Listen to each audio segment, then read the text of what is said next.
C'est le naturaliste anglais Charles Darwin qui a découvert le principe de l'arbre de la vie. Toutes les espèces sont parentes à un certain degré. Nous sommes tous cousins. Avec les connaissances acquises depuis Darwin, les représentations de l'arbre de la vie se sont multipliées. Aujourd'hui, on peut explorer ces liens de parenté d'une manière saisissante. Du vivant de Darwin, le naturaliste allemand Ernest Haeckel a publié Un arbre de la vie, qui a longtemps fait référence. À la racine, les cellules sans noyau. Au sommet, trônant au milieu des animaux, l'homme.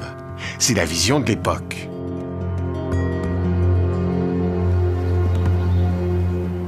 On dit que, du fond de sa retraite de Downhouse, dans le Kent, Darwin n'était pas d'accord avec son collègue. Pour sa part, il aurait donné à l'homme une place plus discrète, moins dominante. Quoi qu'il en soit, à cette époque, pour dresser des arbres de parenté, on se basait uniquement sur la physiologie et l'anatomie comparée. Pour les animaux, par exemple, on comparait les squelettes ou bien la forme des membres ou des organes. On examinait aussi les animaux éteints du passé, ceux dont on possédait des fossiles. Par ces méthodes, petit à petit, les naturalistes ont précisé et enrichi l'arbre de Haeckel. Au cours des années 1980, la biologie moléculaire a bouleversé la science des classifications. Des machines à analyser l'ADN sont apparues. Elles ont permis de construire de nouveaux arbres de la vie. Ils sont basés sur le principe selon lequel deux espèces ayant des séquences d'ADN très semblables doivent partager un ancêtre commun très proche. Il y a eu de belles surprises. Ainsi, on croyait que les baleines faisaient partie de la famille du porc, son plus proche cousin dans le vivant. Mais l'analyse de l'ADN a montré qu'en réalité, c'est l'hippopotame qui est le plus proche cousin des baleines.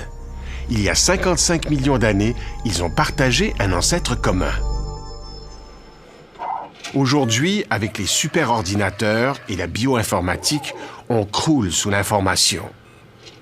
On peut construire des milliers d'arbres différents, révélant chaque fois des détails nouveaux, souvent très discutés dans le milieu scientifique.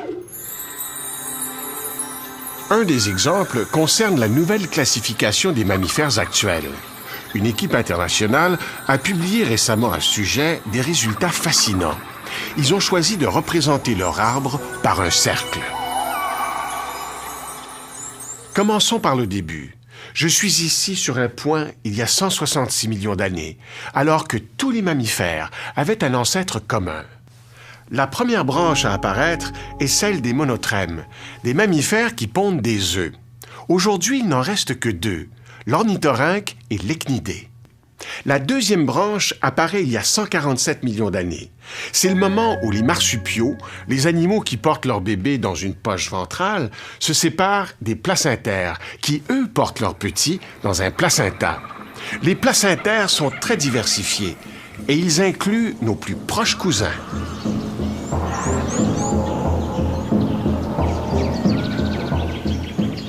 En marchant vers le bord du cercle, je reviens vers le temps présent.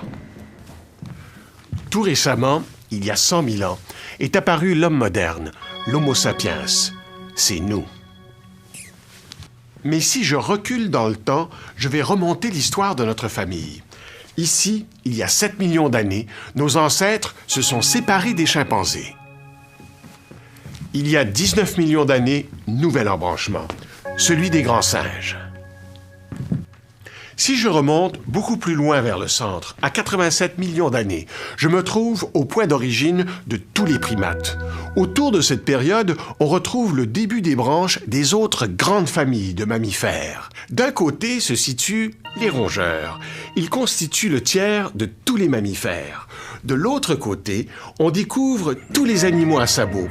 Et leurs voisins immédiats, ce sont les carnivores.